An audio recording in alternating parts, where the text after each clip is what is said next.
You can incubate a lot of either negative things or positive things in sleep. This is getting too easy. Just sleeping sadhana. So coming awake to an alarm bell with a sudden start is not the best way to do your life.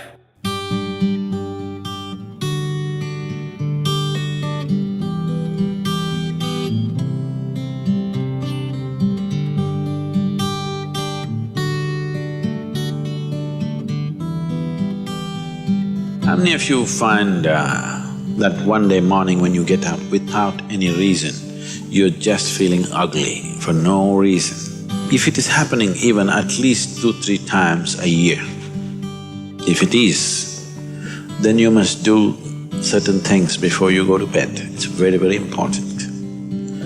Because unconsciously, you need to understand this, you can incubate a lot of either negative things or positive things in sleep.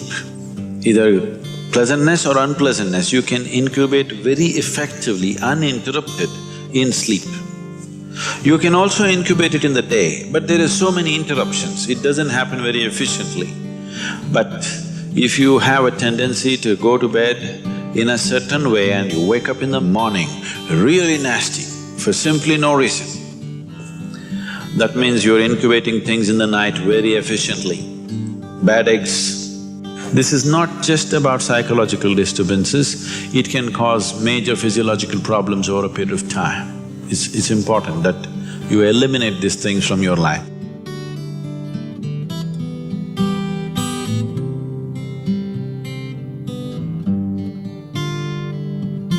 So, before you go to bed in the night, there are certain things that you need to take care of. It's best if you're eating meat and other kinds of meals, you eat at least 3 to 4 hours before you go to bed. The digestion is over.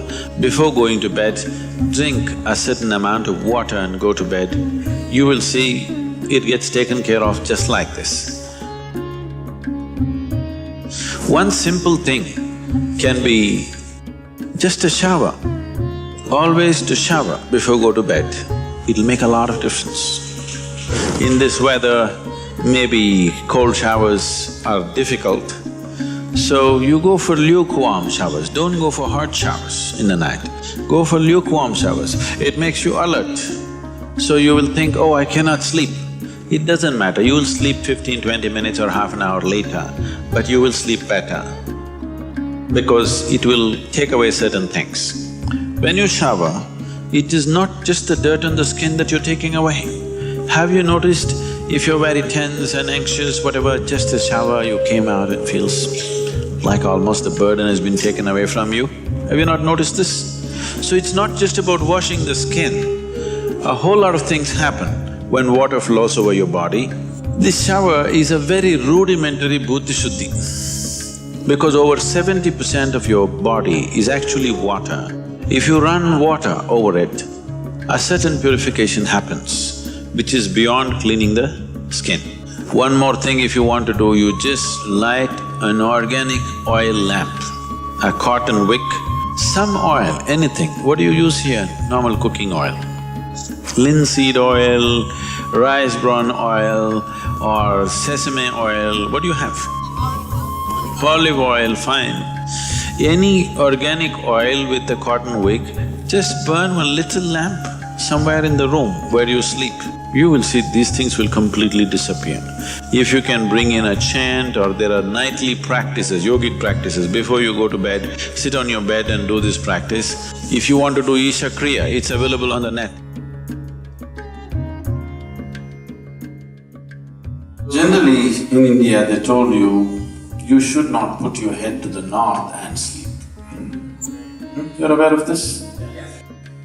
If you put your head to the north and sleep during the night when you're in horizontal positions, then slowly the blood will get pulled towards your brain. When there is too much circulation in the brain, you cannot sleep peacefully. If you have any kind of, inherently weak aspects in your brain, or if you're of old age, you could die in your sleep. One can have hemorrhage because extra blood is trying to enter the brain where the blood vessels are hair-like. Something extra is being pushed because of the magnetic pull. When you're in a vertical position, this is not so. The moment you become horizontal, this pull on the head is so strong that slowly the blood tries to move towards the brain. So to avoid this is true only in the northern hemisphere. If you go to Australia, you should not put your head to the south. If you're in India, you should not put your head to the north.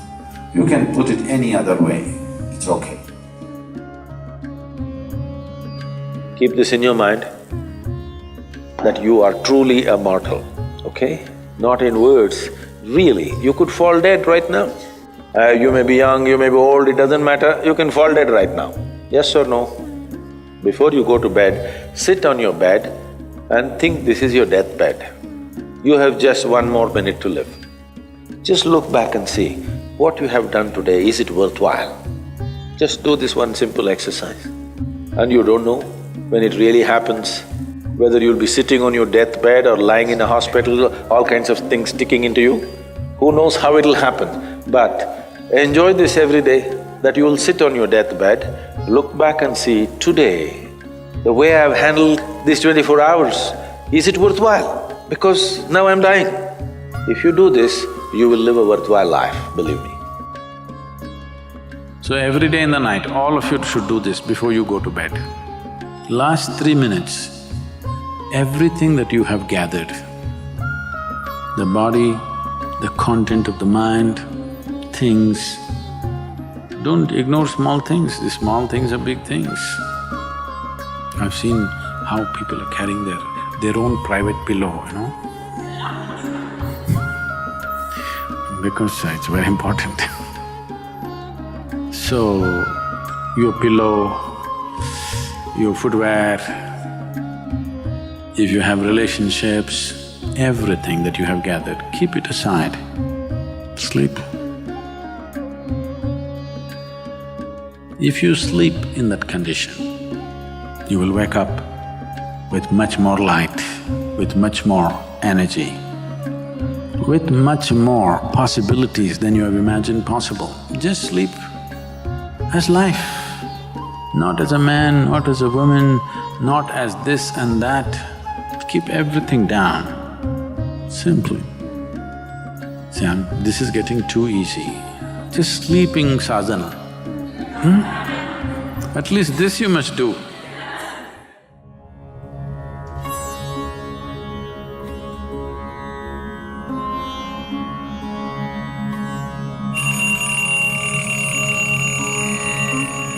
So what kind of sounds come awake to will determine the context of the day and the future of your life in many ways.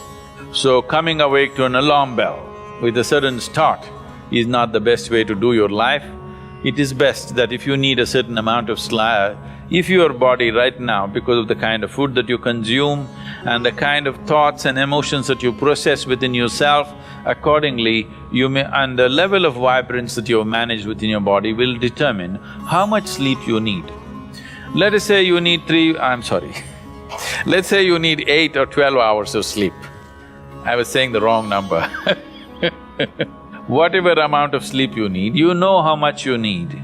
So you go to bed early enough so that you come awake naturally. If you're coming awake naturally, and suppose you have a doubt whether you will come awake or not, if you have a certain chant, if you've identified one of the Vairagya chants, you can use it.